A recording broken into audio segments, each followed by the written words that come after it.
నమస్కారం. Welcome to 6 TV. యోగాలు మంత్రాలు ప్రత్యేక కార్యక్రమానికి స్వాగతం. జాతకంలో ఎటువంటి యోగాలు ఉన్నాయి, ఆ యోగాల వల్ల మనకి ఎటువంటి ఫలితాలు కలుగుతున్నాయి అన్న వాటన్నిటి గురించి తెలియచేయడానికి ఈరోజు స్టూడియోలో మనతో పాటు ఉన్నారు ప్రముఖ జ్యోతిషులు, వాస్తు నిపుణులు మరియు లలిత అమ్మవారి ఉపాసకులు బ్రహ్మశ్రీ నానాజీ పట్నాయక్ గారు. సో గురువు గారితో మాట్లాడి ఒకసారి తెలుసుకుందాం. నమస్కారం గురుగారు. శ్రీమాత్రే నమః.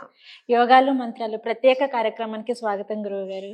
మీకు కూడా అమ్మవారి అనుగ్రహం పరిపూర్ణంగా కలగాలని కోరుకుంటున్నాను తల్లి. గురువుగారు, కొందరి జాతకంలో చూసుకున్నట్లయితే బాలరిష్ట దోషాలు అనేవి ఉంటాయి. అవి తొలగిపోవడానికి ఎన్నో యోగాలు గాని ఎంతో పరిహారం చేసుకుంటూ ఉంటారు. అసలు జాతకంలో ఉన్న బాలరిష్ట దోషాలు తొలగిపోవాలి అంటే ఎటువంటి పరిహారాలు చేసుకోవాలి? అసలు బాలరిష్ట దోషాలు అంటే ఏంటి గురువుగారు? తప్పకుండా అమ్మా. మనకి సప్త గ్రహాలు, 2 ఛాయాగ్రహాలు ఉన్నాయి. ఓకే, అందులో బాలారిష్టాలకి జన్మించినప్పుడు అంటే చిన్నప్పుడు ఉండేటువంటి దోషాలు ఇవి. అంటే ఒక ఏజ్ 12 సంవత్సరాల లోపల వచ్చేటువంటి దోషాలని బాలారిష్ట దోషాలు అంటారు. 12 దాటితే మీరు బాలారిష్టం గురించి భయపడాల్సిన పని లేదు. అందులో ముఖ్యంగా రవి నుంచి తీసుకుంటే, పంచమంలో రవి ఉండగా అంటే లగ్నం నుంచి పంచమ స్థానంలో రవి ఉంటే దాన్ని బాలారిష్టం అంటారు. ఒకటి, చంద్రుడు అష్టమంలో ఉన్నప్పుడు పుట్టాడు అబ్బాయి, అయితే ఎలాగా చంద్రుడు అష్టమంలో ఉండగా చంద్ర నక్షత్రాల్లో పుట్టాడు అనుకోండి, అప్పుడు ఇంకా ఎక్కువ ప్రమాదం. అంటే చిన్నప్పుడు మాటిమాటికి అనారోగ్యం వస్తూ ఉంటుంది. రవి పంచమంలో ఉండగా రవి నక్షత్రాల్లో పుట్టాడు ఉదాహరణకి, ఆ రవి పాడయ్యాడు, ఇంకా నీచ స్థానంలో ఉన్నాడు, అప్పుడు ఇంకా ఎక్కువ హెల్త్ ఇష్యూస్ వస్తూ ఉంటాయి. లేదా తండ్రికి తనకి సఖ్యత లేకపోవడం చిన్నప్పుడు, ఇట్లాంటివి జరుగుతూ ఉంటాయి. అదేవిధంగా రవి చంద్ర బుధుడు 4లో ఉన్నాడు అనుకోండి, చిన్నప్పుడు బాలారిష్టం వస్తే స్కూల్కి సరిగా వెళ్ళలేకపోతుంటాడు అబ్బాయి. అంటే స్కూల్కి వెళ్దాం అనుకున్న ప్రతిసారి ఏదో ఒక డిస్టర్బెన్స్ రావడం, డిస్కంటిన్యూ అవ్వడం జరుగుతూ ఉంటుంది. అది 4లో బుధుడు ఉండాలి. దాన్ని చతుర్థ స్థానంలో ఉండేటువంటి బుధుడు దోషము అంటారు, బాలారిష్టం అంటారు. అది చిన్నప్పుడు మాత్రమే, పెద్ద అయిన తర్వాత కాదు. అదేవిధంగా గురువు బృహస్పతి కనుక 3వ స్థానంలో ఉంటే అదొక రకమైన బాలారిష్టం. దానికి కూడా కొంతవరకు చిన్నప్పుడు ఎడ్యుకేషన్ రిలేటెడ్ దాని మీద ప్రభావం చూపిస్తూ ఉంటుంది. ఈ 3లో కనుక గురువు ఉంటే పిల్లలు మాస్టర్స్తో ఎక్కువ దెబ్బలు తినడం జరుగుతూ ఉంటుంది. అదే కుజుడు అనుకోండి, సప్తమ స్థానంలో కుజుడు ఉంటే బాలారిష్టం. అలాంటప్పుడు ఏమవుతుంది, ఆ కుజుడికి దోష సంబంధంగా పాపగ్రహ సంబంధం కూడా వచ్చింది అనుకోండి, చిన్నప్పుడు ఎక్కువ దెబ్బలు తగిలించుకుంటూ ఉంటారు. పడిపోవడాలు చూడండి, చిన్నప్పుడే మంచం మీద నుంచి తిరిగి పడిపోయాడండి అంటూ ఉంటాం. లేకపోతే ఏమైనా కాలడాలు జరుగుతుంటాయి చిన్నప్పుడు పిల్లలకి, అది కుజుడు సప్తమంలో ఉన్నప్పుడు జరుగుతూ ఉంటుంది. అది కూడా ఫైరీ సైన్స్లో ఉంటే ఇంకా ఎక్కువగా జరుగుతూ ఉంటుంది. అంటే అగ్నితత్వ రాశుల్లో ఉంటాయి కనుక. అంటే అగ్నితత్వ రాశులు అంటే మేషము, సింహము, ధనస్సుల్లో ఉండి అది సప్తమ కుజుడై దానికి మళ్ళీ కొంచెం ప్రమాద సూచనలు వచ్చేటువంటి గ్రహం ఏదైనా వచ్చి కలిస్తే ఇంకెక్కువ ఉంటుంది. ఓకే, అదేవిధంగా శుక్రుడు అనుకోండి, 6వ స్థానంలో శుక్రుడు ఉన్నాడు. 6వ స్థానంలో శుక్రుడు ఉండగా జన్మించాడు. శుక్ర సంబంధించినటువంటి అంతర్దశలు, మహాదశలు నడుస్తున్నాయి. అలాంటప్పుడు చూడండి, బెడ్ వెట్టింగ్, చిన్నపిల్లలు చూడండి చిన్నప్పుడు అంటే పెద్ద అవుతున్నా సరే పక్క మీదే వాళ్ళు చేస్తూ ఉంటారు. అటువంటి సంబంధించినటువంటిది జరుగుతూ ఉంటుంది. అదేవిధంగా శని లగ్నంలో ఉండగా జన్మిస్తే కూడా అది కూడా బాలారిష్టంగా చెప్పబడింది. అంటే లగ్నంలో శని ఉండగా పుట్టారు, అప్పుడు వాళ్ళకేంటి కొంచెం మందత్వం ఉంటుంది చిన్నప్పుడు. అంటే చిన్నప్పుడు బాగా అసలు అంటే పిల్లలు పెద్దగా ఎదుగుదల లేకపోవడం. ఏది పాపగ్రహమై శని ఉండాలి లగ్నంలో, శుభగ్రహమై ఉంటే కాదు. ఇప్పుడు శని వర్గాలు, గురువర్గం అని ఉంటుంది లగ్నాల్లో. శని వర్గ లగ్నాలు, గురువర్గ లగ్నాలు వేరువేరుగా ఉంటాయి. మేషము, కర్కాటకము, సింహము, వృశ్చికము, మీన లగ్నాలు గురువర్గ లగ్నాలు. అదేవిధంగా వృషభము, మిథునము, కన్యా, తుల, మకర, కుంభ లగ్నాలు శనివర్గ లగ్నాలు. ఆ లగ్నాలకి శని లగ్నంలో ఉన్న ఏమీ అవ్వదు, ఇబ్బంది పడాల్సిన పని లేదు, పాడైపోతే తప్ప. అదొకటి. అదేవిధంగా రాహు 9వ స్థానంలో ఉన్నాడు అనుకోండి, అది కూడా బాలారిష్టంగా చెప్పారు. కేతు 12వ స్థానంలో ఉంటే అదొక బాలారిష్టంగా చెప్పారు. ఈ రకంగా ఇవి 12 సంవత్సరాల లోపల మాత్రమే వర్తిస్తాయి, అంతేగాని 12 సంవత్సరాలు దాటిన తర్వాత ఎప్పుడో 30వ సంవత్సరం, 40వ సంవత్సరంలో జాతకం చూస్తే మీకు బాలారిష్టం ఉందండి అనుకుంటే వేస్ట్. అది అంటే అది ఎలా ఉంటుందంటే, చిన్నప్పుడు ఎప్పుడో 3వ తరగతిలో మీరు లేకపోతే 10వ తరగతిలో ఎగ్జామ్ సరిగ్గా రాయలేదని 30వ ఏట దానికి సంబంధం ఏముంటుంది చెప్పండి? అవును, వాస్తవం గురువు. 10th రాసేటప్పుడే 10థ్కి సంబంధించిన దాంతో సంబంధం, అంతేగాని మీకు ఎప్పుడో 30 ఏళ్ళకు 40 ఏళ్ళకు మీరు అప్పుడు రాశారండి అందుకే ఇప్పుడు మీకు మార్కులు ఏమంటే అట్లా దానికి సంబంధం లేదు. అట్లా ఏంటంటే ఆ సంవత్సరాల్లో చూసుకోవాలి, ఆ దశలు వస్తే ఇంకా ప్రధానంగా చూసుకోవాలి. ఆ గ్రహం పాడైపోతే ఎక్కువ ఇబ్బంది ఉంటుంది. ఇప్పుడు 1 by 1 చూసుకుంటే, ఇప్పుడు ఉదాహరణకి ఎవరికైనా రవి పంచమంలో ఉంటే దోషం అని చెప్పాం. అప్పుడు గోధుమలు దానంగా ఇవ్వాలి. ఓకే. సూర్య నమస్కారాలు ఎక్కువగా చేస్తూ ఉండాలి తల్లిదండ్రులు. హ్మ్. సూర్యుడికి దాన్ని నమస్కరించుకోవడం పిల్లలకు నేర్పించాలి. అంటే బాలరిష్ట దోషాలు దోషాలు ప్రతి ఉంటాయి ఒక్క కనుక పోతుంది. తల్లిదండ్రులు యొక్క సూర్య నమస్కారం రుద్రాభిషేకం చేస్తే. చేయించుకోవడము, ఇంట్లో ఏదైనా అభిషేకం చేయించుకోవడం, అమ్మవారి ఆరాధన చేయడం ద్వారా కూడా పోతుంది. అలాగే చంద్రుడు అష్టమంలో ఉంటే బాలారిష్టం అని చెప్పాను కదా, అవును. దానికి ఏం చేయాలంటే ఎక్కువగా అన్నదానాలు చేస్తుండాలి. ఓకే. అన్నదానాలు, బియ్యం దానంగా ఇవ్వడం, అభిషేకాలు కూడా దీనికి పనికి వస్తాయి. తెల్లటి పుష్పాలతో అమ్మవారికి ఆరాధన చేయడం కూడా బాలారిష్టం పోతుంది. ఇక అదేవిధంగా కుజుడు సప్తమంలో ఉంటే బాలారిష్టం అని చెప్పాను కదా, దీనికి పరిహారం ఏమిటి అంటే స్కందుడు ఉపాసన నేర్పించాలి పిల్లలకి. ఓం స్కందాయ నమః అనేది నేర్పిస్తే చిన్నప్పుడు దెబ్బలు తగలకుండా ఉంటుంది. ఓకే. అలాగే ఎర్రటి పుష్పాలతో సుబ్రహ్మణ్యేశ్వర స్వామి ఆరాధన చేసినా కూడా దోషం ఉండదు. ఎర్రటి చీరను ఏదైనా అమ్మవారి ఆలయంలో దానంగా, అది స్వామివారికి అన్నట్టుగా అమ్మవారికి అన్నట్టుగా మీరు ఇవ్వచ్చు, సమర్పించడం చేసి. దాని సమర్పణ అనాలి, దానం అనకూడదు, అమ్మవారికి ఇచ్చేది. ఓకే.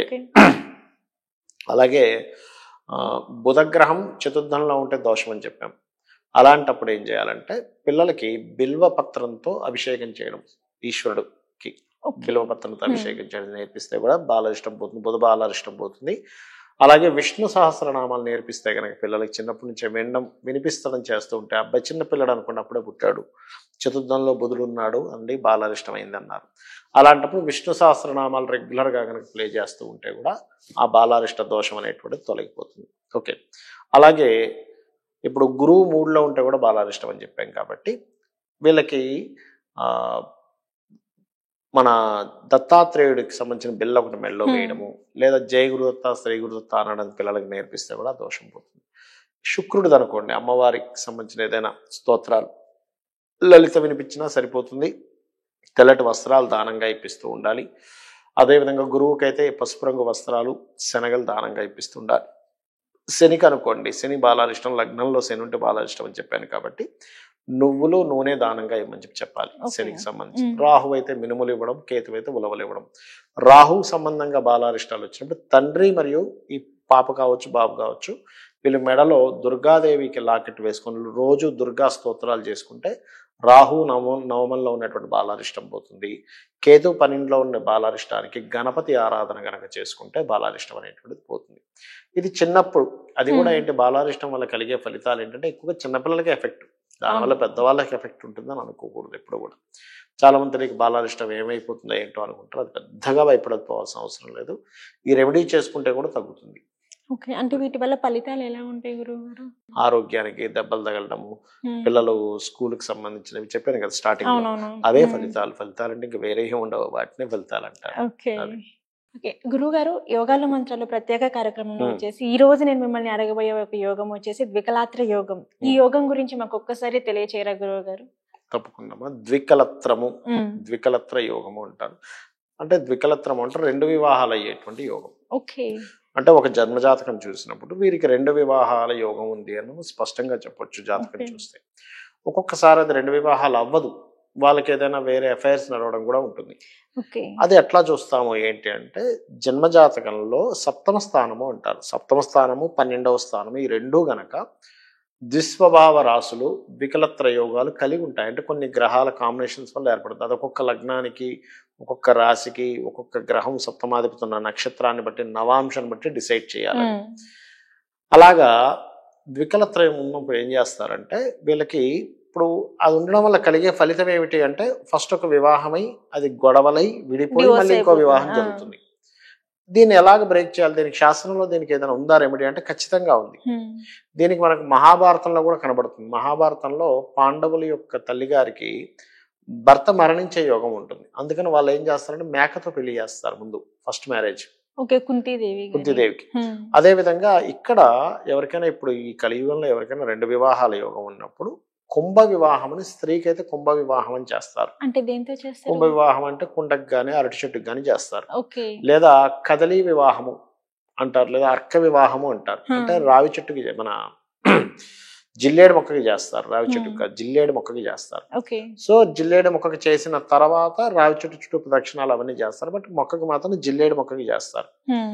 జిల్లేడు మొక్క వివాహం చేసి ఆ చెట్టును వదిలేస్తారు. ఆ మొక్కను వదిలేస్తే దాని అర్థం ఏంటంటే వీళ్ళకు ఒక వివాహం జరిగి కట్ అయిపోయినట్టు అయిపోయింది. అంటే వీళ్ళకి దోషం పోయింది. పోయింది. ఎందుకంటే చెట్టుకు కూడా ప్రాణం ఉంటుంది కదా. అవును. కాబట్టి వృక్షంతో చేసి ఆ యొక్క మొక్కతో చేసి వదిలేయడం జరుగుతుంది. ఆ రకంగా దోషం అనేటువంటిది పోతుంది. అది అందరూ చేసుకోకూడదు. మళ్ళీ ఎవరు పడితే వాళ్ళు చేసుకోవడం కాదు. చాలా మంది తెలియక ఏం చేస్తారంటే వివాహం అవ్వకపోతే కూడా చేస్తారు. అలా చేయకూడదు. వివాహం అవ్వకపోతే చేసేటువంటి పరిహార మార్గం కాదది. ఓన్లీ ద్వికలత్ర యోగం ఉన్నప్పుడు మొట్టమొదటిగా దానికి చేసి వదిలేసేయాలి అని చెప్పింది. ఓకే, అది చేయాలి. వివాహం అవ్వకపోతే ఏం చేస్తే ఒక వివాహ యోగమే ఉందనుకోండి, అక్కడికి అయిపోతుంది, మళ్ళీ వివాహం జరగదు. అందుకని అటువంటివి చేయకూడదు. సో ఈ కలియుగంలో అంటే ఈ మధ్య కాలంలో నేను 10-15 years గా చూస్తున్నాను కదా, 90% ఆఫ్ కేసెస్ ఉంటున్నాయి ద్వికలత్ర యోగాలు. మీరు గమనించండి, ఈ మధ్య అంతా కూడా ఎవరైనా వివాహం చేసుకుంటే ఒక 3 సంవత్సరాలు కలుస్తున్నారంటే అదేదో పెద్ద అద్భుతంగా కనిపిస్తుంది. అమ్మ వీళ్ళేం కుట్టుకోలేదా, ఏ గొడవ చేసుకోలేదా అని. ఇంకా విచిత్రం ఏంటంటే 20 ఏళ్ళు కాపురం ఉన్నా కూడా విడిపోయిన వాళ్ళు ఉన్నారు. ఏమిటంటే ఇన్ని సంవత్సరాల తర్వాత ఏమిటంటే ఇన్ని రోజులు భరించారంటారు వాళ్ళు. ఇది కొత్తగా మరి 20 సంవత్సరాల నుంచి లేదు ఇప్పుడు ఎందుకు వచ్చింది అంటే, ఒక్కొక్కసారి ఏమవుతుందంటే అమ్మ 20 ఏళ్ల వరకు వాళ్ళకి విడిపోయే యోగాలు ఉండవు, గుర్తుపెట్టుకోండి. 20 ఏళ్ల తర్వాత విడిపోయే యోగాలు కొంతమందికి ఉంటాయి. అది అలాగా ఇప్పుడు ధనుసు లగ్నం ఉందనుకోండి, శుక్ర మహర్దశ వచ్చినప్పుడే విడిపోతారు వాళ్ళు.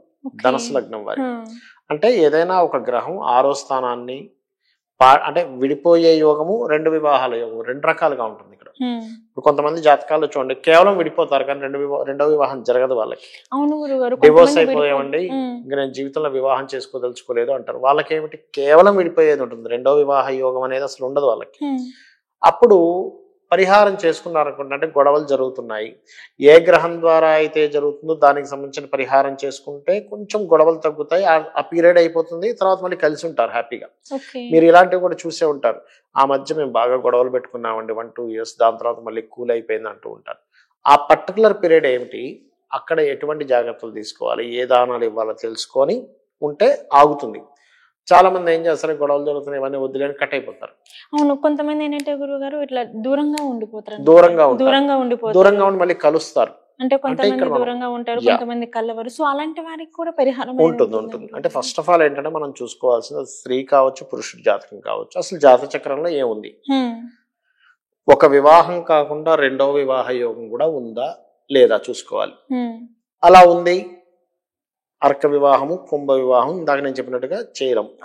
అలా ఏమీ లేదు, కేవలం డిస్టర్బెన్సెస్ మాత్రమే ఉన్నాయి అనుకోండి, డిస్టర్బెన్సెస్ వల్లే దూరంగా ఉంటారు అని అనుకుంటే అప్పుడు ఏం చేయాలి, జాతక చక్రంలో అది ఏదైతే ఆ పీరియడ్ ఉందో ఆ టైంలో దూరంగా ఉండడం కానీ దానికి పరిహారం కానీ చేసుకోవాలి.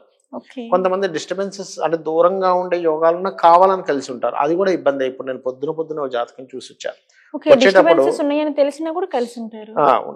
పొద్దున్న నేను చూసిన జాతకంలో ఏంటంటే వాళ్ళకి దూరంగా ఉండే యోగాలు ఉన్నాయి, కానీ వాళ్ళకి పని కట్టుకొని మేము దూరంగా ఉండమని దగ్గరికి కలిసినాడు, ఆయన చనిపోయాడు. ఆయన ఇప్పుడే జస్ట్ ఇందాక మాట్లాడొస్తున్నా జాతకం. నేను అమ్మ మీకు అసలు దూరంగా ఉండే యోగం ఉందమ్మా, మీరు ఎట్లా కలిసి ఉన్నారని అడిగాను. అంటే లేదండి మా ఆయనకి వేరే దగ్గర ఉద్యోగాలు వచ్చి వెళ్ళిపోమన్నా సరే వెళ్ళిపోకుండా ఆయన దగ్గరే ఉన్నాడు అని. అంటే ఏమిటి, ఒక్కొక్కసారి దూరంగా ఉండే యోగాలు పరిస్థితులు వచ్చినప్పుడు దూరంగా ఉంటేనే మీకు ఇబ్బంది రాదు, లేకపోతే బలవంతంగా అది ఇంకొక దానికి దారి తీస్తుంది. అయితే అతని జాతకంలో కూడా మరణ యోగాలు ఉండుంటాయి, అందుకు కూడా అట్లాంటి ఆలోచన కలిగి అక్కడే ఉండిపోతారు అనుకోండి. అంటే నేను అనేది ఏంటంటే ఫస్ట్ 2 వివాహాల యోగం ఉందేమో చూసి అర్క లేదా కుంభ వివాహం జరిపించాలి. రెండవది అలా కాదండి, సమ్ పీరియడ్ లో వివాహమైన సంవత్సరానికో 2 సంవత్సరాలకు 5 సంవత్సరాలకు 10 సంవత్సరాలకు ఎక్కడో దగ్గర డిస్టర్బెన్స్ వస్తుంది అని ఉంటే జాతకంలో ఆ టైంలో పర్టికులర్ గా ఒక దానమో మంత్రమో చేసుకుని ఏ ఆలయాలకు వెళ్ళడమో చేస్తే క్లియర్ అయిపోతుంది. అలా కాదు, ఒక్కొక్కసారి ఏమవుతుందంటే ఇద్దరికి కూడా అన్ని సంవత్సరాల తర్వాత విడిపోయి ఉంటాయి, మళ్ళీ ఒక 20-30 years తర్వాత 15 years తర్వాత అప్పుడు కూడా కొన్ని రెమెడీస్ చేసుకుని వాళ్ళు చేసుకోవచ్చు. మరీ తీవ్రంగా విడిపోయే యోగాలు ఉంటే మనం ఏం చేయలేం, వాళ్ళు వద్దన్నా సరే విడిపోతారు వాళ్ళు. అలాంటప్పుడు ముందుగా కూడా అర్క వివాహం చేసుకునే ఉంటాయి, కొన్ని చేసుకుని కూడా చేసుకోవచ్చు. ఈ డిఫరెన్సెస్ తెలుసుకొని చేసుకోవాలి. అది ఆ పరిహారం చేసుకుంటూ ముఖ్యంగా లలితా సహస్రనామాల్లో ఇటువంటి దోషాలు ఏమైనా ఉన్నాయి, చిన్నప్పుడే మనం ఏ 15 ఏటో ఎప్పుడో చూసాం, ఏ 25 years కు మ్యారేజ్ యోగం ఉంది, అప్పుడు చేయవలసింది ఏమిటి అంటే చక్కగా లలితా సహస్రనామాల్లో ఒక నామం ఉంటుంది, అంటే ఎటువంటి దోషాలు లేకుండా ఓం కామేశబద్ధ మాంగళ్య సూత్ర శోభిత కందరాయ నమః, వివాహం అయ్యే వరకు. వివాహం తర్వాత శివకామేశ్వరాంకస్త శివ స్వాధీన వల్లభాయే నమః అని చేసుకుంటే కూడా ఎటువంటి దోషం ఉన్నా తొలగిపోవడం జరుగుతుంది. ఓకే గురుగారు, అదే విధంగా విడిపోయిన దంపతులు అంటే కొన్ని పరిహారాలు చేసుకోవడం వల్ల వాళ్ళు కలిసే ఛాన్సెస్ ఉంటుందమ్మా. అంటే వాళ్ళకి కలిసే యోగం ఉండాలి. ఓకే. అంటే ఎలాగా ఒక 6 months 1 year ఈ పీరియడ్ నడుస్తుంది, దాని తర్వాత మళ్ళీ కలుస్తారని ఉంటుంది. అలాంటప్పుడు ఆ 6 months 1 year 2 years కొంతకాలము కొంచెం జాగ్రత్తగా గొడవలకి వెళ్ళకుండా, చాలా మంది చేసే మిస్టేక్ ఏంటంటే ఈ గ్యాప్ పీరియడ్ లో ఏం చేస్తారు, పోయి పోలీస్ స్టేషన్ లో కంప్లైంట్ ఇవ్వడము, కోర్టు కేసుకి వెళ్ళడము, ఎవరినో పెద్దవాళ్ళని తీసుకొచ్చి పెద్ద గొడవ చేయడమో చేస్తారు. అప్పుడు ఏమో దవతల వాళ్ళు కలుద్దామని అనుకున్నా ఇంత పెద్ద గొడవ చేస్తారా, మమ్మల్ని రోడ్డు మీదకి లాగుతారా, లేకపోతే కేసు పెడతారా, పోలీసులు ఇంటికి వచ్చేలా చేస్తారా, పెద్దవాళ్ళ ముందు మమ్మల్ని నామూషి చేస్తారా అని ఇంకా తలెత్తి కూడా ఉండదు. సరే పోనీ కట్ అయిపోయి అనిపిస్తుంది. అంటే అలాంటి వ్యక్తులతో మేము ఎందుకు కలిసి ఉండాలి అని నేను ఒకటే చెప్తాను, ఎవరికైనా మీకు కలిసి ఉండాలంటే ఎవరిని మధ్యలోకి రానివ్వకండి, మీకు మీరే మాట్లాడుకుని సెట్ చేసుకోండి. మధ్యలో ఇన్వాల్వ్ ఎవరైనా అయ్యారంటే అది కలిసి ఉండడం కంటే విడిపోయడానికి ఎక్కువ ఛాన్సెస్ ఉంటాయి. ఇంకోటి ఏంటి, ఎవరైనా ఇద్దరు వ్యక్తులు విడిపోతున్నారంటే కారణం ఏమిటంటే నచ్చకపోవడం. ఎందుకు నచ్చదు, మీరు అనుకున్నది అవతల వాళ్ళు చేయకపోవడము, లేకపోతే మీరు అనుకున్నట్టుగా జరగకపోవడము. ఒకటే గుర్తుపెట్టుకోవాలి, ఈ ప్రపంచంలో ఎవ్వరు కూడా మీరు అనుకున్నట్టే చేయాలని రూల్ లేదు. ఎట్లా చేస్తారమ్మా, ఎవరు మెంటాలిటీ, వాళ్ళ శక్తి, వాళ్ళ ఆలోచనలు వేరు వేరుగా ఉంటాయి. అందుకని ఏంటి, మనం కాన్సెప్ట్ తీసుకోవడమే రాంగ్ కాన్సెప్ట్ తీసుకుంటున్నాం. అంటే అలాగా నేను అనుకున్నట్టే జరగాలి, నాకు ఇష్టపూర్వకంగానే జరగాలి అనుకోవడమే పెద్ద రాంగ్. ఫస్ట్ అసలు అలా జరగాలి, అలాంటి అమ్మాయి రావాలి, అలాంటి అబ్బాయి రావాలనుకోవడమే పూర్తిగా రాంగ్. అదొకటి కారణం అవుతుంది. రెండోది ఏంటంటే ఈ మధ్యకాలంలో ఉండే జాతకాలన్నీ కూడా 2 వివాహాల యోగాలు ఉంటున్నాయి. ఇంకోటి ఏమవుతుందంటే అమ్మా, వివాహం విడిపోవడానికి ముఖ్యమైన కారణాలు అసలు వాళ్ళిద్దరూ కలిసి ఒక జర్నీ అనేది జరగట్లేదు ఎక్కడ కూడా. అంటే ఎట్లా అంటే వివాహానికి ముందు అన్ని సెట్ అయిపోతున్నాయి, ఇల్లు, వాహనము, ఇంట్లో సామాన్లు అన్ని సెట్. వివాహం అయిపోయి రావడానికి వాళ్ళిద్దరూ కష్టపడేది నువ్వు నిర్మించుకోవడానికి ఏమీ లేదు. ఇప్పుడు అలా కాకుండా ఒక చిన్న స్టేజ్ నుంచి స్టార్ట్ అయ్యారు అనుకోండి, మేమిద్దరం కలిసి ఈ బీరువా కొనుక్కున్నాం, ఈ ఫ్రిడ్జ్ కొనుక్కున్నాం, ఒక ఇల్లు కట్టుకున్నాం, ఒక జర్నీ నడిచింది. జరిగినప్పుడు ఏమవుద్ది, అవన్నీ కూడా వాళ్ళ లైఫ్ లో ఒక పార్ట్ అవుతాయి. అన్నీ ఉన్నాయి, ఇంక కొత్తగా ఏముంది, గొడవ ఉంది. ఇప్పుడు ఇంకేమి లేనిది ఏదంటే గొడవే. ఒక గొడవే మెమరీగా మారుతుంది. మెమరీ ఫుల్ఫిల్ చేసుకోవడానికి ఏమీ మిగలలేదు. ఇల్లు కొనేసుకున్నాడు, కారు కొనేసుకున్నాడు, ఇంట్లో సామాన్లు అన్ని కొనేసుకున్నాడు, ఒక్కటి కూడా బయటకి ఇద్దరు వెళ్ళి ఇంటికి తెచ్చుకోవాల్సింది ఏమీ లేదు. ఇంకొన్నదేంటి, గొడవ ఒకటే. బోర్ కొడుతుంది, గొడవ పడాలి. ఆ గొడవ కాస్త పెద్దగా అయిపోతుంది, డివోర్స్ అంతే అంతే. అది మీరు ఇక్కడ చెప్పారు గురుగారు, ఈ మధ్య కాలంలో మనం చూసుకున్నట్లయితే డివోర్స్ కే ఎక్కువ కారణం అవుతున్నాయి. కాబట్టి ఒక భార్య భర్త ఇద్దరు కలిసి ఉండాలి అంటే వారి మధ్య అన్యూనతగా ఏముండాలి అంటారు గురువు గారు? ఫస్ట్ అసలు ఎక్స్పెక్టేషన్ ఉండకూడదు, వాళ్ళిద్దరు కలిసి ఉండాలి. ఎందుకంటే మన ఈ మధ్య కాలంలో మనం చూసుకున్నట్లయితే ఆల్మోస్ట్ ఒక 2 years 3 years మ్యారేజ్ అయిన ఒక 2-3 years మాత్రమే కలిసి ఉంటున్నారు, మహా అయితే 6 years గురువు గారు. అంతకు మించి ఇంకెవరు కలిసి ఉండట్లేదు, డివోర్స్ అయిపోతున్నాయి. అంటే ఈగోస్ వల్ల, లేదంటే యాటిట్యూడ్స్ వల్ల, సంథింగ్ నేను చెప్పింది నువ్వు చేయలేకపోవడం వల్ల, మనీ వల్ల, లేక రిలేషన్షిప్స్ వల్ల, లేకుంటే లైక్ అదర్ రిలేషన్షిప్స్ వల్ల, అంటే వేటి వల్ల విడిపోతున్నారు అంటారు అసలు? ఫస్ట్ ఆఫ్ ఆల్ ఏంటంటే అమ్మా, విడిపోవడానికి ముఖ్యమైన కారణము నన్నెవరు ఏది అడగకూడదు అనేది పెరిగిపోతుంది మనిషిలో. నన్నెవరు ఏది క్వశ్చన్ చేయకూడదు, నన్నెవరు ఏది పాయింట్అవుట్ చేయకూడదు. దీనివల్ల కేవలం భార్యాభర్తలని కాదు, చాలా మంది పిల్లలు కూడా చూడండి, ఇంట్లో ఉండకుండా బయట ఉంటున్నారు. ఎందుకు, ఇంట్లో ప్రతిదీ అబ్జెక్షన్ చెప్తారేమో. చాలా మంది వివాహం చేసుకోకుండా ఉండిపోతానడానికి కారణం ఏంటంటే, ఒక పార్ట్నర్ వస్తే తను ఏం అబ్జెక్షన్ చెప్తుందో నాకు, తను చెప్పినట్టు నేను వినాలా, ప్రతిదీ ఇంటిమేషన్ చేయాలి. అంటే అవతల వాళ్ళు నా లైఫ్ ని రూల్ చేయడం నేను ఇష్టపడను అనేది వచ్చేసింది జనాలకి. అది కేవలం భార్యాభర్తలు కాదు, తల్లిదండ్రులు పిల్లల విషయంలో కూడా వచ్చేసింది అది. చూడండి, చాలా మంది తల్లిదండ్రులు పిల్లలు చెప్పాలంటే భయపడుతున్నారు, నేను ఎక్కడ దూరం అయిపోతానేమో, గట్టిగా చెప్తే ఏమైపోతానేమో. అది ఏమైపోయిందంటే, ఒక మనిషి ఇంకొక మనిషి మాట అది మంచా చెడా ఏమీ ఆలోచించకుండా వినడం మానేశాడు. ఫస్ట్ నాకు నచ్చినట్టుగా, నాకు తోచినట్టుగా నేను చేసుకుంటాను, నన్నెవరు ఏది చెప్పడానికి వీల్లేదు, నాకేది, నేను ఎవరి మాట వినను, నాకు నచ్చిందే నేను వెళ్తాను అనుకునేటువంటి ధోరణి వచ్చినప్పుడు భార్యాభర్తలు మాత్రమే కాదు, అన్నదమ్ములు కలిసి ఉండరు, ఫ్రెండ్స్ కలిసి ఉండరు, లేకపోతే ఎవరు కలిసి ఉండరు. ఎందుకంటే ఒకరు చెప్పేది ఇంకోటి వినడం అనేటువంటి తప్పుగా ఎప్పుడైతే భావిస్తాడో, తక్కువ అవుతున్నట్టుగా ఎప్పుడైతే భావిస్తారో, వాళ్ళు కలిసి ఉండే సాధ్యం ఉండదు. గుర్తుపెట్టుకోండి, అది మెయిన్ కారణం, రీజనే అదే, ఇంకోటి ఏం లేదు. దానివల్ల అనవసరమైన ఈగోలు, నువ్వు చెప్పింది నేను వినాలా, ఆ చెప్పే విధానం కూడా మారిపోయింది జనాలు. ఒకప్పుడు ప్రేమగా చెప్పేవారు, ఇప్పుడు రూల్ చేసినట్టుగా. దానికి తగ్గట్టుగా మనకి చుట్టూ యూట్యూబ్ లో కూడా అన్ని కూడా అలాగే వస్తున్నాయి. మీరు గమనించండి ఈ మధ్య అంతా కూడా ఒక ఈగో చూపిస్తున్నట్టు, ఒక తిడుతున్నట్టు, ఒక రకరకాలుగా మాట్లాడుతున్నట్టు, అట్లాంటివి అలాగే ఉండాలేమో అనుకుంటున్నారు మనుషులు కూడా కొంతమంది. అవి మెయిన్ గా ప్రాబ్లం అవుతున్నాయి. ఇంకా చాలా కారణాలు ఉన్నాయి, అవేం కాదు, చాలా చాలా రీజన్స్ ఉన్నాయి.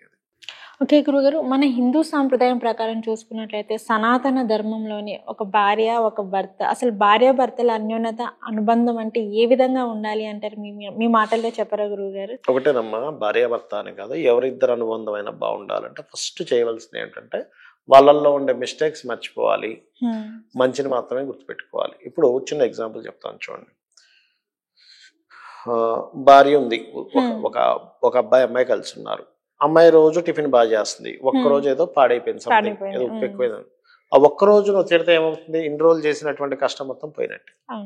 అలాగే భర్త అన్నదల్లా కొనిచ్చాడు, ఏదో ఒక రోజు ఒకసారి ఏదో సమయానికి రాలేదు, లేకపోతే ఇంకోటి ఏదో జరిగింది, వెంటనే కోప్పడుతుంది భార్య. అంటే ఇన్ని రోజులు చేసినటువంటి మంచి పోతుంది. ఇది ఏ రిలేషన్కి అయినా. ఇప్పుడు చూడండి, రోజు కరెక్ట్ టైంకే వస్తున్నాడు ఒక జాబ్లో ఒక అబ్బాయి కావచ్చు, అమ్మాయి కావచ్చు. ఒక రోజు లేట్ అయ్యేసరికి బాస్ తిట్టాడు అనుకోండి, ఏమనిపిస్తుంది? నేను రోజు కరెక్ట్ టైంకే వస్తున్నా కదా, ఒక్క రోజుకి ఏమైంది, ఒక్క రోజుకి తిడుతున్నారు అని.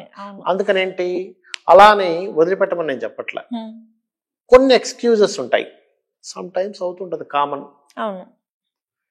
కొన్నిసార్లు కావాలని అయితే చెయ్యరు కదా అని అవతల వాళ్ళని అర్థం చేసుకుంటూ వెళ్తుండాలి. ఇంకొకటి ఏంటంటే, ఒకటి గుర్తుపెట్టుకోండి, మనం ఒక కారు కొనుక్కున్నాం అనుకోండి, కారు కొనుక్కొని డైరెక్ట్ రోడ్డు మీదకి వెళ్ళిపోము. దాని డ్రైవింగ్ నేర్చుకుంటాం ముందుగా. మనం నేర్చుకొని దానికి రూల్స్ రెగ్యులేషన్స్, ఎంత ఫాస్ట్గా వెళ్ళాలి, దాన్ని ప్రాక్టీస్ చేసి అప్పుడు దిగుతున్నాం. భార్యాభర్తలు ఇప్పుడు ఒక అమ్మాయి అబ్బాయి కలిసి ఉండడానికి అసలు ఇంట్లో వాళ్ళు అసలు ఎవరైనా చెప్తున్నారా? మెయిన్ ప్రాబ్లం ఎక్కడ వస్తుందంటే, భార్యాభర్తలు చెప్పారు ఇంట్లో వాళ్ళు చెప్తున్నారా అని చెప్పేసి. అంటే పెళ్లి చేసి అత్తారింటికి పంపించిన తర్వాత ఒకనొక కాలంలో చూసుకున్నట్లయితే మాత్రానికి మన పేరెంట్స్ అత్తారింట్లో ఇలా ఉండాలి, అలా ఉండాలి, ఇలా మలుచుకోవాలి, అత్తయ్య ఏమైనా గానీ లేదంటే భర్త ఏమైనా అన్నా గానీ కొంచెం సర్దుబాటు ఉండాలి అనేసి చెప్పి పంపించేవాళ్ళు. ఒకనొక కాలంలో చెప్పి పంపించేవాళ్ళు. అంటే ప్రజెంట్ జనరేషన్ లో కూడా పేరెంట్స్ లీడ్ తీసుకోవట్లేదంటారా? డివోర్స్ అవడానికి కూడా ఒక రీజన్ పేరెంట్స్ అంటారా గురువుగారు? ఫస్ట్ ఆఫ్ ఆల్ ఎవరు చెప్పట్లేదు. అంటే నువ్వు ఎలా ఉండాలి అంటే ఏం చెప్పాలి? స్త్రీ తత్వం ఏంటో పురుషుడికి చెప్పాలి, పురుషుడి తత్వం ఏంటో స్త్రీకి చెప్పాలి. ఇప్పుడు మీకు ఒక కంప్యూటర్ ఉంది, దాని గురించి తెలియదు, ఎలా ఆపరేట్ చేయాలి, పక్కన పడేస్తారు, ఇదెందుకు పని చేయట్లేదు. తెలిసిన వ్యక్తి దాంతో మిరాకిల్స్ చేస్తాడు, దాంతో కోట్లు సంపాదిస్తాడు కూడా అదే కంప్యూటర్ తో. తెలియని వ్యక్తి ఏంటిది ఏం అర్థం కాదు పక్కన పడేస్తాడు. అంటే ఏంటి, ఆ లాంగ్వేజ్ మీకు తెలియదు, కంప్యూటర్ లాంగ్వేజ్ మీకు తెలియలేదు. అలాగే ఒక పురుషుడికి స్త్రీ తత్వం తెలియలేదు, ఒక స్త్రీకి పురుష తత్వం తెలియలేదు. ఎప్పుడైతే తెలిసిందో ఆటోమేటిక్గా సెట్ అవుతుంది, గుర్తుపెట్టుకోండి. అయితే ఈ తెలియడం ఎలా తెలిసేది? ఒకప్పుడు రామాయణ మహాభారతాలు వినడం వల్ల తెలిసేది. ఒక రామాయణంలో ఒక పురుషుడు భార్యతో ఎలా ఉండాలి, తమ్ముడితో ఎలా ఉండాలి, తండ్రితో ఎలా ఉండాలి, తల్లితో ఎలా ఉండాలి, ప్రజలతో ఎలా ఉండాలి, ఒక మనిషి నడుచుకోవడం ఎలా ఉండాలని నేర్పించింది మనకు రామాయణం. అలాంటివి ఇప్పుడు ఎవరు వింటున్నారు చెప్పండి? వినట్లేదు. అందుకని ఏంటి, మనకు ఒక ఎక్స్పీరియన్సెస్ ఉండాలి, లేకపోతే ఇలా నడుచుకోవాలని తెలియాలి. ఎలా నడుచుకోవాలో తల్లిదండ్రులు చిన్నప్పటి నుంచి నీకు ఏది ముఖ్యమని నువ్వు చెప్తున్నారు, ఇది కూడా ముఖ్యమని చెప్పాలి. చిన్నప్పటి నుంచి ఇప్పుడు చెప్పేది ఏంటి, ఒక 25 ఏళ్ళ నుంచి చదువు ముఖ్యం, చదువు చదువు చదువు చదువు, నువ్వు ఉద్యోగం చేయడమే ముఖ్యమని చెప్తున్నాం. అప్పుడు మనిషి మైండ్ లో ఏమవుతుంది, అది స్త్రీ కావచ్చు పురుషుడు కావచ్చు, ఓకే చదువుకోవాలి, ఉద్యోగం చేయాలి, ఇది తప్పితే ఇంకోటి లేదనుకుంటున్నాడు లోకం. మైండ్ లో లేనప్పుడు వాళ్ళు ఎట్లాగా ఒక స్త్రీని కానీ పురుషుని కానీ ఎట్లా అర్థం చేసుకుంటారు? అదేదో బడ్డన్ లాగా అర్థం చేసుకుంటారు. కానీ అసలు యాక్చువల్గా దీనికంటే ఆఫీస్లో బడ్డన్ చాలా ఎక్కువ అమ్మా, కానీ దాని బడ్డన్గా అనుకోడు, కెరియర్ అనుకుంటున్నాడు, నా లైఫ్ అనుకుంటున్నాడు. అలాగే జీవిత భాగస్వామి కూడా లైఫ్ అనుకున్నప్పుడే బాగుంటుంది, గుర్తుపెట్టుకోండి. చాలా విలువైంది అనుకున్నప్పుడు దాని విలువగా జాగ్రత్తగా కాపాడుకుంటే. బంగారం ఉంది, చాలా విలువైంది అన్నప్పుడు ఏం చేస్తారు? జాగ్రత్తగా, నా ఉంగరం ఎక్కడ పడిపోతుందేమో, నా మెడలో ఎక్కడ పడిపోతుందేమో, నా చేతికి పడిపోతుందేమో జాగ్రత్త చూసుకుంటాం. ఏంటి, దాని విలువ తెలిసిన వాళ్ళకి, చిన్నపిల్లడికి బంగారం చేతికి ఇచ్చాం, ఏం చేస్తాడు? అంటే వాళ్ళకి దాని వాల్యూస్ తెలియవు. తల్లిదండ్రులు స్త్రీకి పురుషుడి వాల్యూ, పురుషుడికి స్త్రీ వాల్యూ, భర్త యొక్క వాల్యూ, భార్య యొక్క వాల్యూ చెప్పాలి. తల్లిదండ్రులు చెప్పకపోవడం వల్ల పిల్లలకు తెలియట్లేదు. కొంతమందికి లక్కీగా పూర్వజన్మ వాసన కావచ్చు, ఏదైనా కావచ్చు, కొంతమందికి ఆటోమేటిక్ గా తెలుస్తుంది, కానీ కొంతమందికి ప్రత్యేకంగా చెప్పాలి. ఒక వయసు వచ్చినప్పటి నుంచి అవును. చెప్పాలి. ఇంట్లో కూడా తల్లిదండ్రులు అలా నడుచుకోవాలి. ఇప్పుడు చూసే తెలుసుకుంటారు కదా. అవునవును. ఇంట్లో తల్లిదండ్రులు ఒక రకంగా ఉన్నారనుకోండి, వాళ్ళు అది ఏమనుకుంటారు, ఓహో నేను కూడా పెళ్లి చేసుకుంటే ఇలాగే ఉంటుంది అనమాట, నాకు పెళ్ళొద్దు అంటాడు. అవును. కాబట్టి మైండ్ లో ఎటువంటిది మనం పెడుతున్నాం పిల్లలకి, దానివల్లే వాళ్ళ మ్యారిటల్ లైఫ్ ఉంటుంది. దాంతో పాటు జాతకం కూడా పనిచేస్తుంటుంది. గురుగారు, యోగాలు మంత్రాలు యొక్క ప్రత్యేక కార్యక్రమాలు అంటే ఒక మంత్రం జపం చేయాలి అనేసి అని చెప్తారు. మంత్రం జపం చేయాలి అనేసి అని అంటారు. ఉపాసన అనేసి అని చెప్పుకుంటారు. అవును, అసలు ఉపాసన. ఉపాసన అంటే ఏంటి గురుగారు? ఆ పేరు యొక్క అర్థము, అసలు ఉపాసన అన్న దాని గురించి మాకు ఒకసారి తెలియచేయరా గురుగారు? ఉపాసన అంటే నేను కొంతమంది అంటుంటారు, నేను దేవి ఉపాసకుడిని, అవును. నేను శివ ఉపాసకుడిని, విష్ణు అవును. ఉపాసకుడిని అంటుంటారు. అసలు ఉపాసన అంటే ఏమిటి? చాలా మంది ఏమనుకుంటారంటే ఉపాసన అంటే ఉదయం పొద్దున్న నిద్రలేచామా, అష్టోత్తరాలు లేకపోతే దానికి సంబంధించిన అభిషేకము ఇది చేసుకున్నాం, మళ్ళీ సాయంత్రం చేసుకున్నాం అనుకుంటాం. అదొకటే కాదు, గుర్తుపెట్టుకోండి. ఉపాసన అనేటువంటిది కేవలం పూజ గదిలో మంత్రాలు చదువుకోవడం మాత్రమే అనుకుంటే పూర్తిగా తప్పు. అది కూడా one of the part. Okay. అసలు ఉపాసన అంటే ఏమిటంటే, ఇప్పుడు మీరు చూడండి, ఎప్పుడైనా పొద్దునే నిద్ర లేచినప్పుడు మనం ఒక ఆలోచన వస్తూ నిద్ర లెగుస్తుంది. మీరు గమనించారు కదా. ఇప్పుడు మీరున్నారు, మీ వర్క్ కి సంబంధించిన ఆలోచన లేకపోతే మీరు బాగా తీవ్రంగా ఏదైతే ఆలోచిస్తారో దాన్ని ఆలోచిస్తూ నిద్రలేస్తారు. ఒక అమ్మవారి ఉపాసన చేసే వ్యక్తి నిద్ర లేస్తూనే అతని కళ్ళు తెరవక ముందు అమ్మవారి ఆలోచనలతో నిద్రలేస్తాడు. అంటే ఏంటి, మీరు నిద్ర లేవక ముందే మీ ఆలోచన అమ్మవారి ఆలోచనతోనో, ఏ దేవత ఉపాసన చేస్తే ఆ దేవత ఉపాసన, ఆ దేవత నామంతో నిద్ర లేవడం. ఓకే, నిద్ర లేవడం కూడా స్టార్ట్ అవుతుంది. నిద్ర పోయేటప్పుడు కూడా తన ఆలోచనలు ఆలోచిస్తూ నిద్రపోతాడు. అంటే నిద్ర లేవడం నిద్రపోవడం ఈ రకంగా జరుగుతుంది. First point number 1. ఇక రెండవది ఏమిటంటే, ఏ వస్తువుని చూసినా, ఏ సంఘటన జరిగినా అది అమ్మవారి లీలలో ఒక భాగంగా భావిస్తాడు. అంటే ఎలాగా అంటే చెప్తాను చూడండి. కారులో వెళ్తూ ఉన్నాను, ఉదాహరణ పంచర్ అయింది అనుకోండి కారు.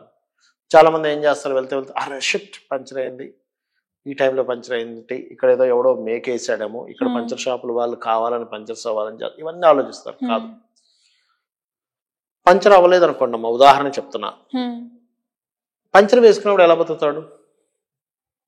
అంతే పాయింట్. ఇప్పుడు వ్యక్తికి అసలు కడుపు నొప్పే రాలేదు, కడుపు నొప్పి టాబ్లెట్ తయారు చేసుకున్నాడు, ఎలా బతుకుతాడు? ఏ హెల్త్ ఇష్యూ రాలేదు, డాక్టర్ ఎలా బతుకుతాడు? అంటే ఏమిటి, ఈ చక్రం, విశ్వచక్రం మొత్తం ఏదైనా ఒక సంఘటన జరగడం వల్ల ఇంకో దానికి అది కనెక్ట్ అవుతుంది. ఆ రకంగా ఆ ప్రాణి కూడా బ్రతకడము, ఆ ప్రాణి కూడా లైఫ్ అనేది నడుస్తూ ఉంది, చైన్ నడుస్తూ ఉంది. ఓహో ఓకే, ఇక్కడ ఉండే పంచర్ షాప్ వాడికి నేను ఉపయోగపడ్డాను అనమాట అనుకుంటాడు ఉపాసన చేసేవాడు. అది కూడా దైవ కార్యక్రమంలో ఒకటే అనుకుంటాడు. ఈయనకి ఆయన ఉపయోగపడ్డాడు, ఆయన ఇంకొకరికి ఉపయోగపడ్డాడు అనుకుంటాడు. అంతేగాని పంచర్ అయిపోయింది, అయ్యి బాబా ఇప్పుడు 200 ఖర్చు పెట్టాలా, 100 ఖర్చు పెట్టాలి ఈ పంచర్ గా అనుకోడు. అవును. అంటే ఏ సంఘటన జరిగినా భగవత్ లీల అందులో కనబడుతూ ఉంటుంది ఉపాసన చేసేవారికి. ఓకే, ఇక మూడోది ఏంటంటే, ఇది మంచి ఇది చెడు, లేకపోతే మంచి చెడు కాదు, ఇది బాధాకరమైన విషయము, ఇది సంతోషకరమైన విషయం అనేది ఉండదు. నాకు దీనివల్ల నాకు మంచి జరిగిపోయిందా, దీనివల్ల నాకు చెడు జరిగిందా, ఇది నాకు బాధనిస్తుందా సంతోషాన్ని ఇస్తుందా అని ఏముండదు. ఇంకక్కడ ఇవన్నీ నాకు తెలియవు, నువ్వు తప్ప నాకేం తెలియదు అన్నట్టుగా ఉండాలి. దట్ ఈజ్ ఉపాసన. ఓకే, ప్రతి దాంట్లో శక్తి, ఏదైతే చైతన్య శక్తి, అమ్మవారి ఉపాసన చేస్తున్నాం అనుకోండి, ప్రతి దాంట్లో ఉండే ఎనర్జీ కనిపిస్తూ ఉంటుంది. ఎనర్జీ, అమ్మవారి ఎనర్జీ, శక్తి అనమాట. విష్ణు ఉపాసన చేస్తున్నాం అనుకోండి, ప్రతి దాంట్లో ఉండే స్థితి, అంటే ప్రజెంట్ నడుస్తున్న కాలం కనిపిస్తూ ఉంటుంది. ప్రజెంట్ ఎందుకంటే స్థితి కారకుడు కాబట్టి. ఈశ్వరుడు ఉపాసన చేసేటప్పుడు అన్ని లయమైపోతుందంటే ఈశ్వరుడుగా కనిపిస్తుంది. అంటే ఇక్కడ ఏమిటి, ఒక దేవతా ఉపాసన చేసేటప్పుడు ఒకే అమ్మవారు సృష్టి స్థితి లయగా మనం చూస్తూ ఉంటాం. ఏదైనా ఒక క్రియేట్ అయింది, ఒక పువ్వు పుష్పించింది, ఓహో బ్రహ్మతత్వం ఆ పువ్వులో పుష్ప రూపంలో కనబడుతుంది. ఆ పుష్పం తెంపి భగవంతుడికి వాడుతున్నాం, విష్ణుతత్వం ఆ రూపంలో ఆ స్థితి రూపంలోకి వెళ్తుంది. ఆ పువ్వు వాడిపోయింది, లయమైపోయింది. అంటే ఒక పుష్పంలో పుష్పించినప్పుడు బ్రహ్మలోని, అది దాని వాడకం జరిగేటప్పుడు విష్ణువు గాను, అది ఎండిపోయి అంటే అది అయిపోయినప్పుడు లయంగాను మనం చూస్తూ ఉంటాం. అంటే ఏంటి, ప్రతి దాంట్లో మనకి ప్రతిది కూడా ఎలా ఉంటుంది, స్టార్ట్ అవ్వడం, నడవడం, ఎండ్ అయిపోవడం ఉంటుంది కదా. పాస్ట్ ప్రెసెంట్ బ్రహ్మ విష్ణు రుద్రులు మీకు కనిపిస్తూ ఉంటారు, దట్ ఈజ్ ఉపాసన. ఓకే. అంటే ప్రతి దాంట్లోని భగవత్ తత్వాన్ని చూస్తూ ఉంటాం. ఇలా లైట్ చూస్తున్నాం అనుకోండి, ఓహో ఈ లైట్ వెలగడానికి లోపల ఒక శక్తి ఉంది కదా, దట్ ఈజ్ అమ్మవారు అనుకుంటాం. ఒక వాక్కు మాట్లాడుతున్నాం, ఎక్కడి నుంచి వస్తుంది ఈ మాట, లోపల నుంచి వస్తుంది. ఒక మాట రావడానికి పైనుంచి కింద నుంచి ఈశ్వర శివశక్తులు వచ్చి కనెక్ట్ అయ్యి మాట వస్తుందట యాక్చువల్గా. అది మనకి శాస్త్రాలు చెప్తూ ఉంటాయి. మనం తింటున్నాం కదా, తింటున్న ఫుడ్ ఎక్కడ లోపల ఒక శక్తి లేకపోతే అసలు ఎట్లా డిస్ట్రిబ్యూట్ అవుతుంది అనిపిస్తూ ఉంటుంది. మన లోపల ఆత్మరూపంలో అమ్మవారు ఉన్నారనేటువంటి భావన స్పష్టంగా తెలుస్తూ ఉంటుంది ఉపాసన కనుక చేస్తే, దట్ ఈజ్ ఉపాసన. ఒక్కొక్కసారి ఉపాసన చేసే వాళ్ళు కోపాలకి ద్వేషాలు కూడా గురవుతారు, కానీ వెంటనే వెనక్కి వస్తారు. వీళ్ళ కోపం రాదని కాదు, వచ్చినా కూడా విత్ ఇన్ సెకండ్స్ లో మళ్ళీ వీళ్ళు కామ్ డౌన్ అవ్వగలుగుతారు. అయ్యో నేనేంటి ఇలా అవుతున్నాను, అది కూడా వాళ్ళలో ఉన్నది కూడా అమ్మవారే కదా, వాళ్ళలో ఉన్నది కూడా విష్ణు స్వరూపమే కదా, వాళ్ళలో ఉన్నది కూడా ఈశ్వర చైతన్యమే కదా అనిపించి మళ్ళీ వెనక్కి వస్తూ ఉంటారు. ఇది కాలంలో అలా నడుస్తూ ఒక టైంకి ఏమైపోద్ది అంటే, ఎటువంటి విషయం జరుగుతున్నా సరే చెలించకుండా నేను ఒక ఆత్మస్వరూపుణ్ణి, లేకపోతే ఆత్మస్వరూపిణ్ణి, స్త్రీ అయితే స్త్రీ, పురుషుడు అలా అనుకుంటూ కేవలం దాన్ని ఒక సాక్షిభూతంగా చూడడం స్టార్ట్ అవుతుంది ఉపాసనలో బాగా పండిపోతే. అంటే ఒక సినిమా చూస్తున్నాం అనుకోండి, సినిమాలో విలన్ గనక హీరో మీద ఏదో కాల్పులు జరపగానే మనం వెంటనే థియేటర్ పరిగెట్టుకుని పోలీస్ స్టేషన్కి వెళ్ళాం కంప్లైంట్ ఇవ్వడానికి, సినిమా చూసినట్టుగా చూస్తాం, అంతేగాని వాడి మీద కంప్లైంట్ ఇస్తామా? సినిమాని ఎలా సినిమాలా చూస్తామో జీవితం కూడా సినిమాలా చూడడం అవుతుంది మీకు. ఆ స్థితికి వెళ్తాడు మనిషి. అంటే చాలా నిదానంగా కూల్గా వాళ్ళ ముందు ఎటువంటి సంఘటనలు జరిగినా గానీ ఇది ఒక దేవుని యొక్క ఇదంతా మిథ్య అనేది అర్థం అవుతుంది. అంటే ఇది కూడా ఒక మిథ్య, కాకపోతే మనం రియల్ అని అనుకుంటున్నాం. ఒక స్వప్నం ఉంది, స్వప్నం మనం స్వప్నంలో ఉన్నప్పుడు అది నిజం అనుకుంటాం, స్వప్నం నుంచి బయటికి రాగానే అది కళ అనిపిస్తుంది. అయ్యో కళనా అనిపిస్తుంది. ఇది కూడా ఒక రకమైన మిథ్యే. అలానే గురువు గారు, దైవ భక్తితో ఉన్న వాళ్ళు గాని, దైవారాధన చేసే వాళ్ళు గాని, అలా ఇప్పుడు మీరు చెప్పారు ఉపాసన చేసే వాళ్ళైనా గాని త్వరగా కోపం రాదు. ఒకవేళ తప్పు జరిగినా అంటే మంచి జరిగినా చెడు జరిగినా గానీ దాన్ని అర్థం చేసుకుంటారు అనేసి అంటారు కదా గురువు గారు. అంటే కోపం రాదు అంటే అది డిపెండ్ ఆన్ వాళ్ళ జన్మజాతకం మీద ఆధారపడి ఉంటుంది. అంటే ఇప్పుడు పాపగ్రహాల సంబంధం ఎక్కువగా ఉందనుకోండి అమ్మా, అగ్రెసివ్ ప్లానెట్స్ అగ్నితత్వ గ్రహాల సంబంధం ఎక్కువగా ఉందనుకోండి, వాళ్ళు ఉపాసనలు చేసినా ఏం చేసినా కోపం వస్తుంది. ఇప్పుడు అదే గనక ఏ ఉపాసనలు ఏమేం లేవు కానీ కూల్ ప్లానెట్స్ అంటారు, శుక్రుడు చంద్రుడు ఈ సంబంధం ఉంది లగ్నానికి, అప్పుడు వాళ్ళకి కోపం రాదు, వాళ్ళకి ఉపాసనతో సంబంధం లేదు. ఉపాసన చేయడం వల్ల ఏమిటి అంటే అంటే ఈ గ్రహ బంధం వీటన్నిటి నుంచి బయటపడతాడు. అంటే అలాగా ఎందుకు కోపం రావాలి, కోపం ఎందుకు వస్తుంది, నువ్వు అనుకుంది జరగకపోవడం వల్ల కోపం వస్తుంది. అసలు నేను ఎందుకు అనుకోవాలి, నేను అనుకుంది ఎందుకు జరగాలని ఒక క్లారిటీ వస్తుంది. మనం అనుకుంది జరగాలి అంటే అది ఫస్ట్ మనకు ఉందో లేదో అనేది తెలుసుకోవాలి. ఒకటి నేను అనుకుంది ఎందుకు జరగాలి అసలు ఫస్ట్ ఒకసారి ఆలోచించండి. ఇప్పుడు నేను అనుకున్నాను, ఇప్పుడు ఎగ్జాంపుల్ ఇప్పుడు ఎవరో ఏదో టక్కని తీసుకొచ్చి జ్యూస్ పెట్టేయాలనుకున్నా, ఎందుకు జరుగుతుంది అది? నేను ఒకరికి చెప్పాను జ్యూస్ తెమ్మని, వాడు అనుకున్న టైంకి రావాలని రూల్ ఏముంది, అక్కడికి వెళ్ళినప్పుడు అక్కడ షాప్ ఉండకపోవచ్చు, ఇంకో షాప్ తిరగడం అక్కడ 15 నిమిషాలు లేట్ అవ్వచ్చు. నేను ఇప్పుడు సరిగ్గా 10 నిమిషాల్లో వస్తుంది, 20 నిమిషాల్లో వస్తుందా, నాకు కోపం వస్తే ఎలా? ఇప్పటికిప్పుడు నేను అనుకున్నది అయిపోవాలి అనుకుంటే ఎలా? కాబట్టి ఏమవుతుందంటే లైఫ్ లో అన్ని సంఘటనలు జరుగుతుంటాయి, అన్నిటినీ పని చేస్తుంటాడు, అన్ని ధర్మబద్ధంగా చేస్తుంటాడు, కానీ ఇది జరగలేదు ఇది జరుగుతుందని ఆనందము పొందడు, అలానే పొంగిపోయి ఒక రకమైన విపరీతమైన దీంట్లోకి వెళ్ళడు, స్థిమితంగా ఉంటాడు. అలా స్థిమితంగా ఉంటూ అన్నిట్లోని భగవత్ స్వరూపాన్ని చూస్తూ వెళ్తాడు, దట్ ఈస్ ద ఉపాసన.